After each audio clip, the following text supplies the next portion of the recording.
समझिएगा इस व्रत शिव महापुराण कथा को कि व्रत बहुत बड़ा है, बहुत बड़ा व्रत है, तो उसको छोटा करने का भी तो तरीका शास्त्रों में कहा गया है। गुरुजी, हरतालिका तीज का व्रत इतना भारी होता है, करवा चौथ का व्रत इतना भारी होता है, तीज का व्रत इतना भारी होता है कि हम कुछ भी नहीं खाते, यहां तक कि मुख में जल भी आता है ना तो उसको भी हम निगल नहीं सकते।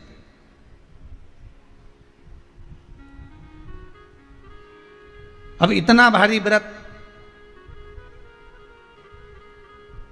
और शास्त्र कहता है कि हरतालिका तीज का उद्यापन तो पहले होता ही नहीं, एकादशी का तो हो जाता है। और यहां तो हरतालिका तीज का, अब एकादशी का तो आप 26 एकादशी जब आपकी पूरी हो जाए, 3 वर्ष बाद अधिक मास आ जाए, 26 पूरी एकादशी का व्रत कर लो, तुम 11 पे करो, तुम्हारी मर्जी पड़े, 26 एकादशी पर जब व्रत करोगे तो ये आपके ऊपर है, 26 पर करो। पर हरतालिका तीज का जो व्रत है, इसका उद्यापन तो ना तो पहले होए और इसका उद्यापन ना 13 वर्ष के पहले होए। इसका उद्यापन तो जब तक कन्या हो, चाहे स्त्री हो, चाहे नारी हो, चाहे पुरुष हो, हरतालिका तीज का अगर उसको उद्यापन करना है तो 13 वर्ष तक तो आपको व्रत करना ही पड़ेगा, उसके बाद ही इसका उद्यापन होता है।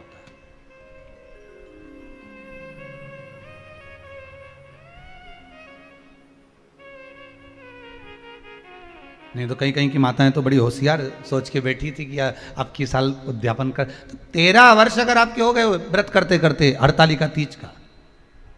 हरतालिका तीज जानते हो ना?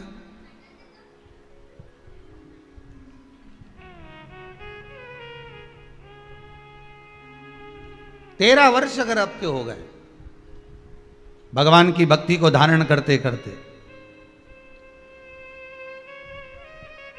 13 वर्ष अगर आपके हो गए हैं भगवती स्मरण करते करते, उसके बाद में आप बड़े प्रेम से, बड़े आनंद से आप व्रत का उद्यापन करो, कोई मना नहीं। पर यदि आप उद्यापन कर रहे हो और आपका मन है कि मुझे उद्यापन करना ही है, तो 13 वर्ष तक जिस भाव से आप भगवान का व्रत कर rहे हो, साधना कर रहे हो, स्मरण कर रहे हो, उसी भाव से आप उसको करें।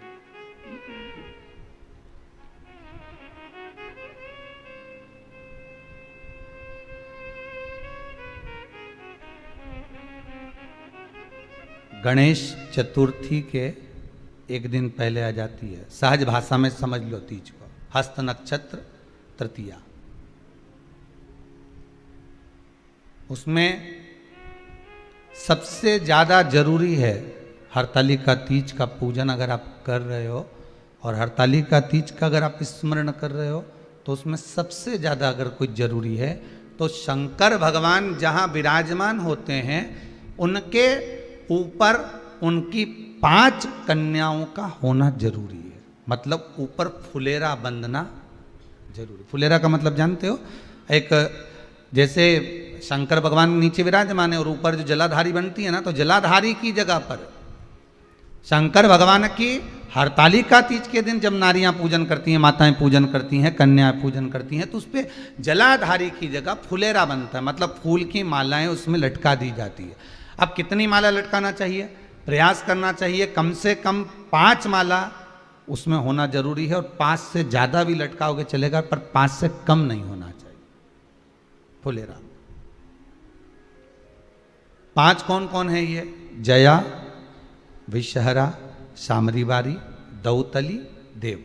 शंकर भगवान की 5 बेटी है। इससे अधिक अगर आप लटका रहे हो तो शंकर भगवान की और भी बेटियों का व्याख्यान है। मनसा है, अशोक सुंदरी है, ये शंकर भगवान की पुत्रियां। नर्मदा जी का स्मरण आ जाता है, नर्मदा है। तो ऐसा बेटियों का तो आप ज्यादा लटकाओगे चले जाएगा, पर कम नहीं।